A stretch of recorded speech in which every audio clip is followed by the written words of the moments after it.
We've all seen plenty of videos on how to get rich quick by making things out of pallet wood. Now, don't get me wrong, I love those videos. I'm a huge sucker for a good pallet project. You know, the idea of taking what is often a waste product and converting it into an item that is beautiful and functional, it's not only good for the environment, but it's good for business. But what about another often overlooked waste product?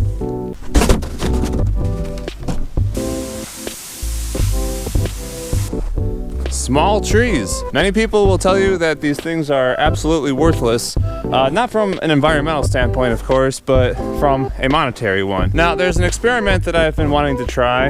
I think it's going to be pretty interesting, but first you need a little context. So I'm a woodworker by trade. I've been making a living at it for over 10 years now, selling the things I make online, mostly through Etsy and a few other online platforms.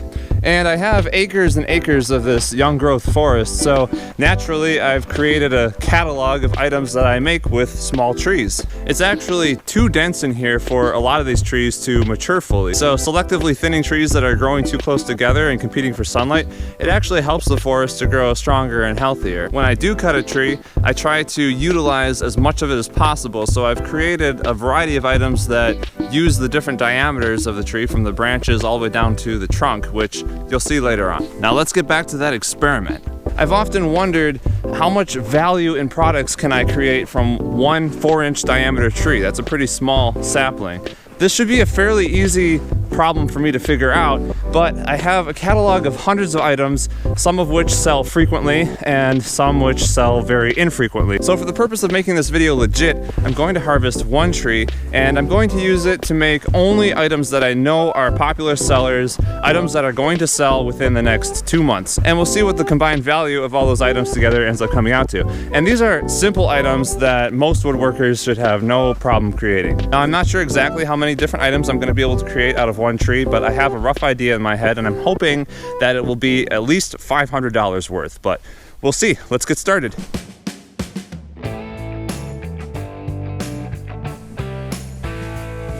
It's not the fastest way to get material, but there's nothing wrong with a little walk on a day like today. I think I found a good candidate here. See how close these two trees are together? Being this close together makes both trees more susceptible to pests and disease, and it wouldn't surprise me if one or both of them died before reaching full maturity, so cutting one down will definitely help the other to grow stronger and healthier.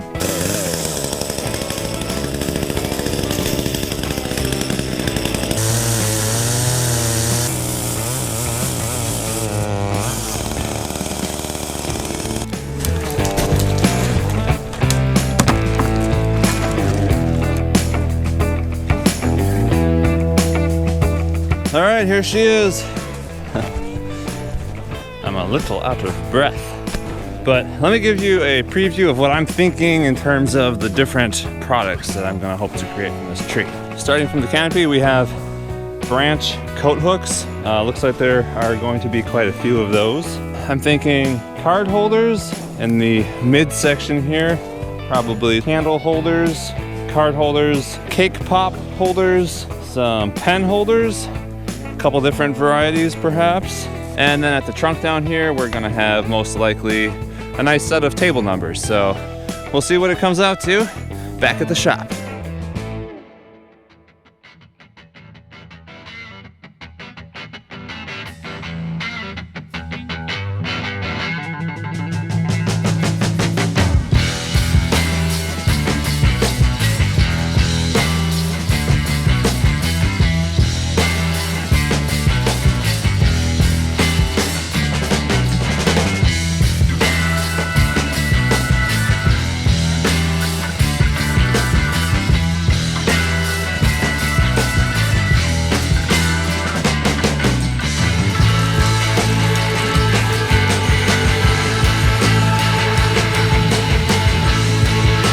Okay, so I've been doing a lot of cutting and I've got a pretty good idea of the items I'm going to be making now, so let me give you a quick run through of what we've got so far.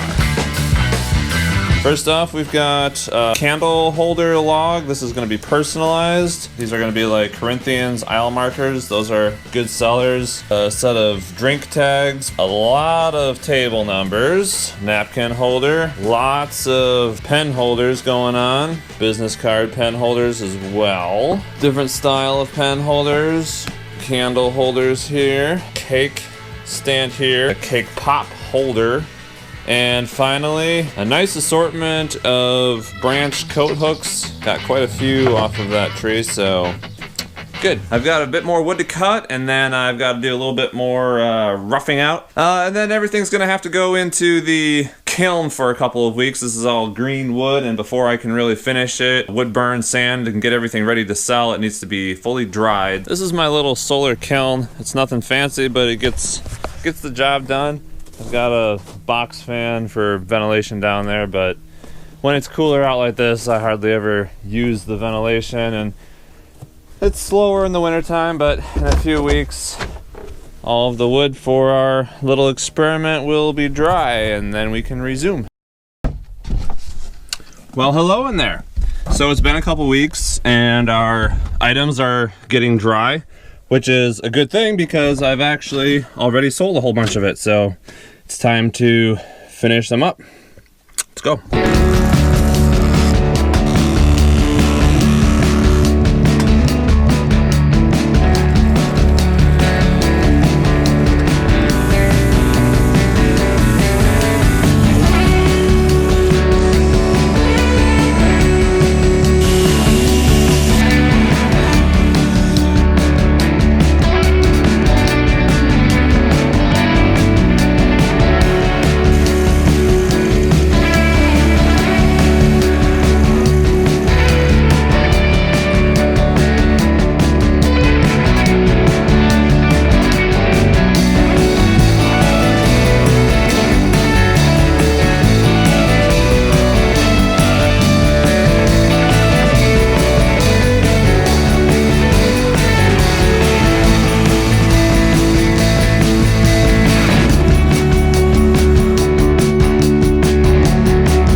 Ooh.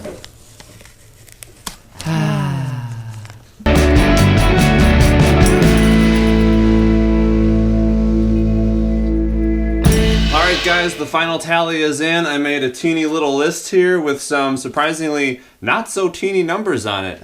Pleasantly surprising. So listen to this. 5 of these pen holders, $195. 6 of these pen holders for $234. 2 business card holders for $98. 1 cake pop holder for $41. 1 mantle log for $55. 1 cake stand for $58. 6 drink tags, $72. 2 14-inch long candle logs for $44. 11 hooks, $104. 2 4-tiered stands for $76. A Corinthians aisle marker set for $62. 18 table numbers with a Mr. and Mrs. number for $227.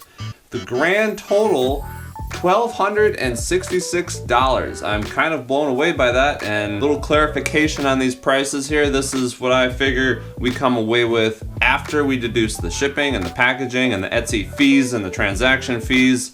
This is the profit, and the total, $1,266. I was not expecting it to be so high. That's crazy. All that value from one worthless tree. I mean, it doesn't matter if it's pallets or dumpster lumber. That's pretty cool. I love it. I love it, love it, love it.